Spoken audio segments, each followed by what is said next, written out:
آخرت میں جب پہنچے میرے پاس تو ایسا پاک صاف ہو کر پہنچے کہ یہ اعلیٰ ترین درجات کا مستحق، اس واسطے عطا فرماتے اور اپنے پیاروں کو دیتے ہیں۔ انبیاء علیہ السلام سے زیادہ محبوب تو اس کائنات میں کوئی ہو نہیں سکتا،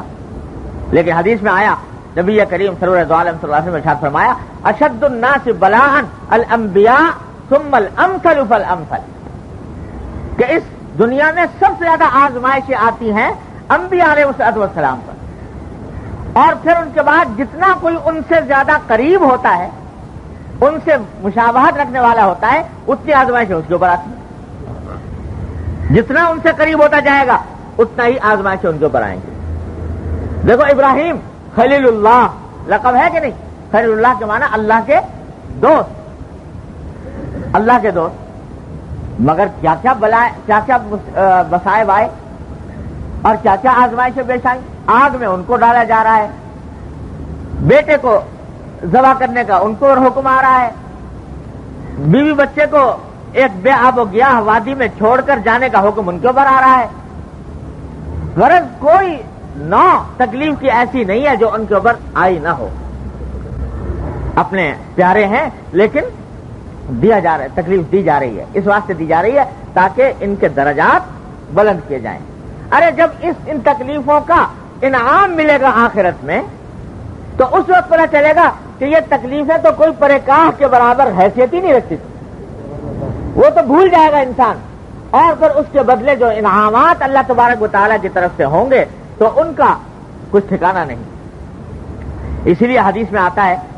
کہ حضور اقدس نبی کریم صلی اللہ علیہ وسلم نے ارشاد فرمایا کہ جب اللہ جل جلالہ آخرت میں صبر کرنے والوں کو صبر کا انعام عطا فرمائیں گے، تکلیفیں جن کو ملی تھی اور ان تکلیفوں پر انہوں نے صبر کیا تھا، اس پر جب انعام عطا فرمائیں گے اللہ تبارک و تعالی تو دوسرے لوگ ان انعامات کو دیکھ کر یہ تمنا کریں گے کہ کاش دنیا میں ہماری کھالیں قینچیوں سے کاٹی گئی ہوتی، ہماری کھالیں قینچیوں سے کاٹی گئی ہوتی، اس پر ہم صبر کرتے تو آج ہم بھی انعامات کے مستحق ہوتے۔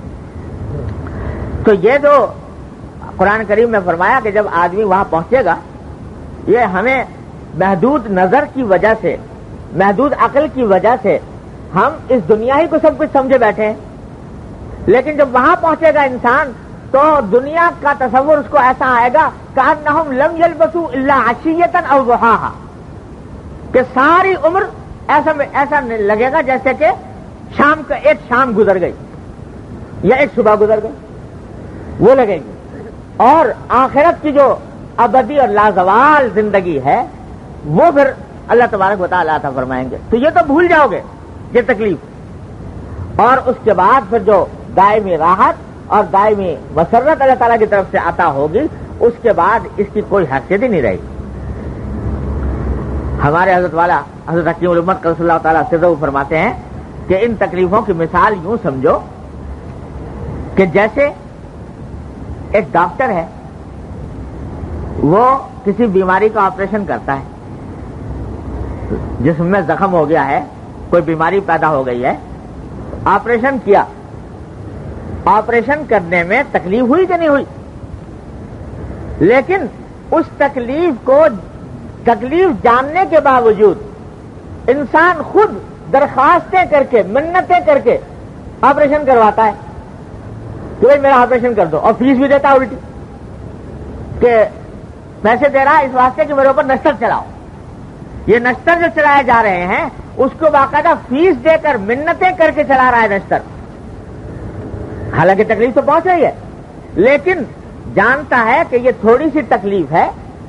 یہ چند گھنٹے کی ہے، چند دنوں کی ہے، اور اس کے بعد جو صحت کی نعمت ملنے والی ہے اس کے بعد وہ اتنی عظیم ہے کہ اس کے آگے یہ تکلیفیں کوئی حیثیت نہیں رکھتی، اس واسطے فیسیں دیتا ہے، منتیں کرتا ہے، اور عاجزی کر کے کہ جی ہمیں جلدی وقت دے دو کسی طرح ہمارے اوپر نشتر چلانے کے لیے، تو وہ چلائے جا رہے ہیں۔ اب جو ڈاکٹر نشتر چلا رہا ہے اس کو کیا سمجھو گے؟ دشمن ہے کہ ہمیں تکلیف پہنچا رہا ہے،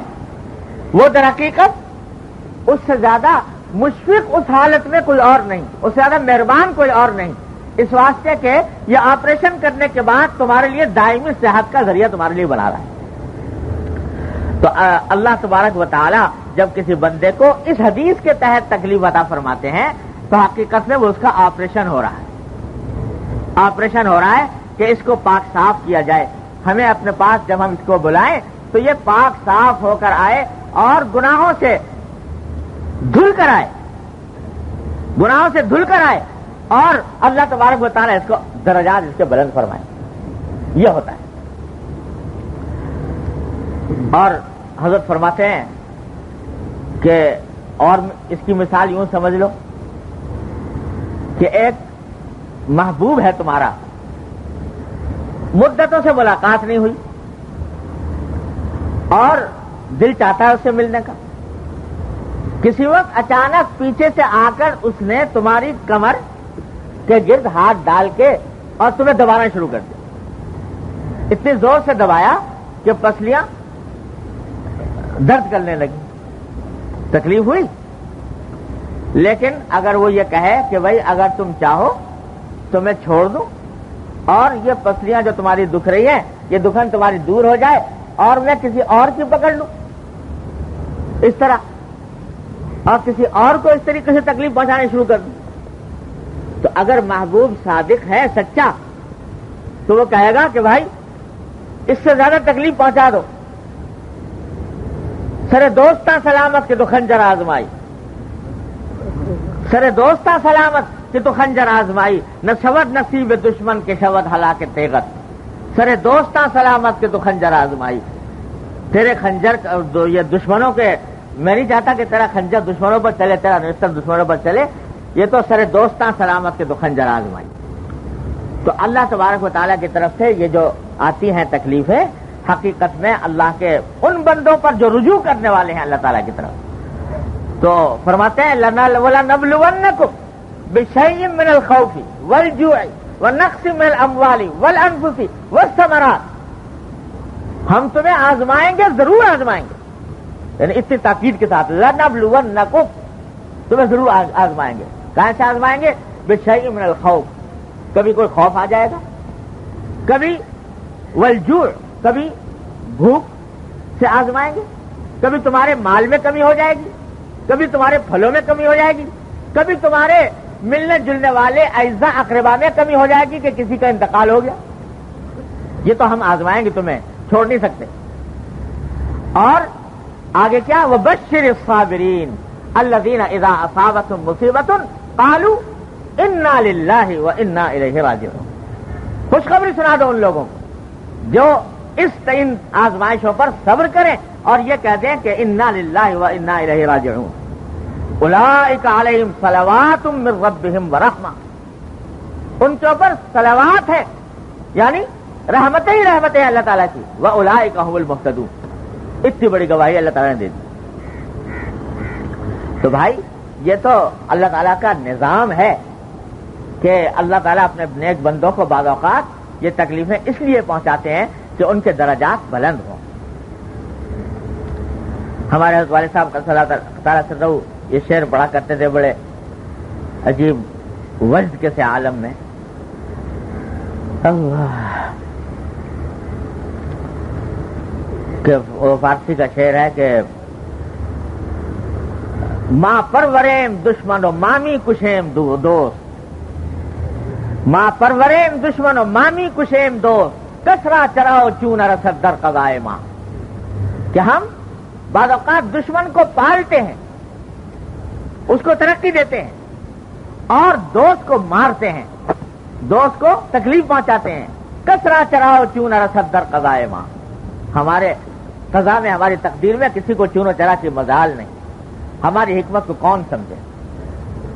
حضرت نے ایک قصہ لکھا ہے، حضرت حکیم الامت صلی اللہ تعالیٰ عنہ نے، کہ وائز میں فرمایا کہ ایک شہر میں دو آدمی بستر مرگ پر پڑے ہوئے تھے، ایک تھا مسلمان اور ایک تھا یہودی، دونوں موت کے قریب پہنچ رہے تھے۔ بستر برگ پر تھے. تو یہ جو